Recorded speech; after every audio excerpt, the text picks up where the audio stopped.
필수예제 7번입니다. 1357이라는 숫자가 각각 하나씩 적혀있는 4장의 카드가 있습니다. 이 카드에서 2장의 카드를 복원 추출할 때라고 했어요. 여러분, 2장의 카드를 복원 추출한다라는 것이 무엇을 의미하냐면 표본을 추출할 건데 표본의 크기가 2야 라는 걸 의미하는 거죠. 그래서 이게 바로 2장의 카드를 복원 추출한다 라고 얘기를 한 겁니다. 그랬을 때 카드에 적힌 숫자에 표본 평균의 평균과 표본 평균의 분산을 구하시오라는 문제가 되겠습니다. 여러분, 이 문제를 푸는 방법은 크게 2가지예요. 첫 번째 풀이 방법은요. 그냥 모집단에 대한 확률 분포표를 작성하는 거예요. 즉, 확률 변수를 x로 가지는 확률 분포표를 작성을 해서요.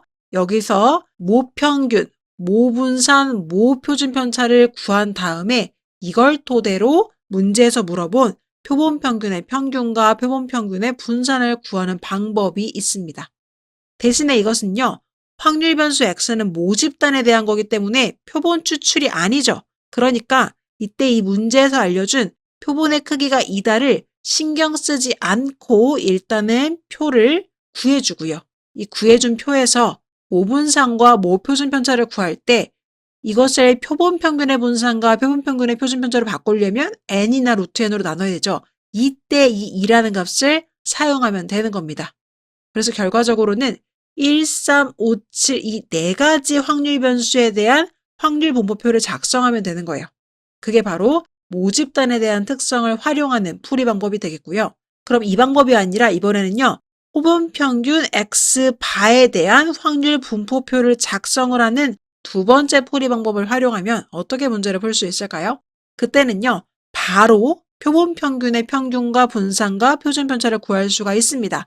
대신에 표본을 추출하는 방식이기 때문에 이 4개의 숫자에서 2개의 숫자를 추출하는 4파이 이만큼인, 즉 16가지 경우의 표본에 대한 표본 평균을 모두 다 구해 주셔야 돼요.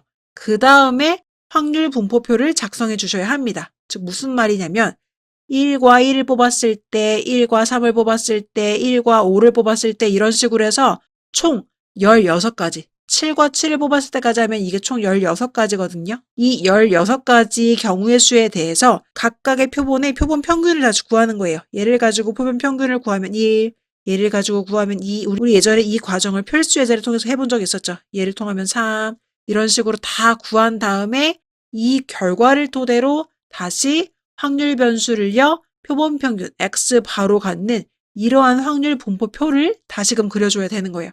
근데 이게요. 훨씬 오래 걸리고 복잡합니다.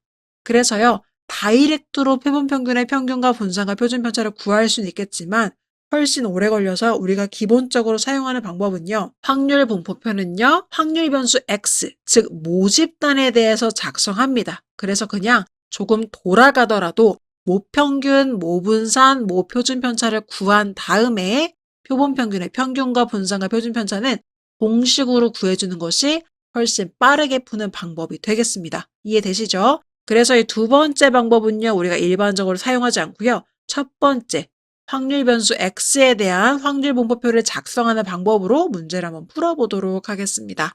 자, 일단 판서를 조금 지우고 다시 문제를 풀어보도록 할게요. 자, 그래서요. 이제 모집단에 대한 확률 분포표를 작성을 해보도록 하겠습니다. 그럼 지금 1357이라는 숫자가 있기 때문에 확률 변수는 1357이 될 거고요. 당연히 4장 중에 하나씩 나오기 때문에 4분의 1이라는 동일한 확률을 갖게 될 겁니다. 그래서 합계는 1이 되는 거고요. 이 상태로 평균, 즉 모평균인 거죠. 모평균을 구해주시면 서로 곱해서 더해주시는 거죠. 따라서 1 곱하기 4분의 1 더하기 3 곱하기 4분의 1 더하기 5 곱하기 4분의 1 더하기 7 곱하기 4분의 1이 되겠습니다. 그래서 얘를 계산해 보시면 4라는 값을 구할 수가 있겠습니다. 이게 바로 모평균이 되는 거고요. 자, 모분산 한번 구해보도록 하겠습니다. 모분산은요. 1제곱 곱하기 4분의 1 더하기 3제곱 곱하기 4분의 1 더하기 5제곱 곱하기 4분의 1 더하기 7제곱 곱하기 4분의 1에서 뭘 빼주는 거죠? 모평균 4의 제곱을 빼주시면 되겠습니다. 그래서 계산해 보시면요. 5라는 값 나오는 거 구할 수가 있을 겁니다. 그러면 모표준 편차는요. 당연히 루트 5가 되겠죠. 요렇게 구해놓은 다음에 여기서부터 시작하는 거예요. 표본 평균의 평균은요. 그냥 모평균과 일치하기 때문에 4. 표본 평균의 분산은요. 모분산의 값을요. n으로 나눠주시면 됩니다. 이때 이 n이라는 두 장, 이게 바로 n이 2라는 걸 의미한다고 했죠. 요걸 활용하는 거예요. 그래서 2분의, 그다음에 분산이 5였죠. 그래서 5. 2분의 5로 바로 구할 수가 있고요. 그다음에 표본 평균의 표준 편차도 한번 구해보면요. 얘는 위에 있는 값 여기다가 루트를 씌워주면 되겠죠. 따라서 루트 2분의 5 혹은 2분의 루트 10 요렇게 구해볼 수가 있겠습니다. 문제에서는요. 표본 평균의 평균과 분산만 물어보았기 때문에 답에다가는요. 표본 평균의 평균은 4입니다. 표본 평균의 분산은 2분의 5입니다. 이렇게 기재해 주시면 되겠습니다. 그래서 어떻게 한다? 아무리 표본 평균의 평균과 분산을 물어봤다고 할지라도 표본 평균 자체에 대한 확률 분포표를 만드는 것은 일반적이지 않다. 그래서 이 두 번째 방법은 일반적이지 않고 시간이 오래 걸리니까 모집단에 대해서 확률 분포표를 작성하고 모평균, 모분산, 모표준 편차를 구한 다음에 크기의 n값을 가지고 이 공식을 활용해서 표본 평균의 평균, 표본 평균의 분산, 표본 평균의 표준 편차를 구해준다. 기억해 주시면 되겠습니다.